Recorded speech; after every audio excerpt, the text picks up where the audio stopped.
सावली के समियाला गागड़िया रोड से ये खबर सामने आ रही है, जहां पर हुए एक सड़क हादसे में दो सगे भाइयों ने अपनी जान गंवा दी है। इस पूरे मामले में जो जानकारी मिल रही है उसके मुताबिक सावली तालुका के समियाला गागड़िया रोड पर बाइक लेकर जा रहे दो सगे भाइयों को डंपर ने टक्कर दे दी और दोनों भाइयों की घटनास्थल पर ही मौत हो गई। इन दोनों भाइयों का नाम धर्मकुल सिंह परमार और तुषार सिंह परमार बताया जा रहा है। एक की आयु 21 साल और दूसरे की 17 साल थी। दोनों जब बाइक पर से गुजर रहे थे तब एक डंपर ने उन्हें टक्कर दे दी और दोनों की वहीं मौके पर मौत हो गई। इस दुर्घटना के चलते पूरे पंथक में ही बेफाम चल रहे इन डंपरों के खिलाफ रोष देखने मिल रहा है और साथ ही दो सगे भाइयों की मौत के मद्देनजर गांव में शोक की लहर दौड़ गई है। मारा भत्रीजानो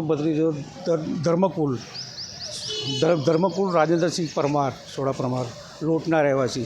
आ बन्ने भाई एक नाम तुषार सिंह राजेंद्र सिंह सोड़ा परमार गाम लोटना तालुको सावली जिल्लो बरोड़ा। बन्ने जणा मोटो भाई नौकरी आवतो तो नानो भाई तुषार एना मामा नते तो एने समलाया स्टेशन छोड़े एटले सावली आवવાનો હતો એના મામાને ઘેર અને પેલો નોકરી મંજૂર કરે છે। ઘટના ડમ્ફરથી એક્સિડન્ટ કરીને ડમ્ફર ઉપર ચડાવીને નાખી ગયો છે। આવા લોકો ડમ્ફરવાળા ઘણા દિલ્હીના આવા રૂટ બને છે પણ કોઈ પોલીસ બી એનું કોઈ કશું કરતી નહીં, બરાબર। અને આવા તો કેટલાય લોકો બેઘર થયા છે। અમારું આ ઘર બેઘર થયું છે, હવે એનું કોઈ ના રહે, એની મમ્મી વગર કોઈ નહીં રહ્યું અત્યારે। अब खबरों से लगातार अपडेट रहना हुआ आसान। BRG न्यूज आपके मोबाइल स्क्रीन पर आज ही BRG न्यूज की mobile app Google play store और ऐप स्टोर से डाउनलोड करें और खबरों से लगातार जुड़े रहें।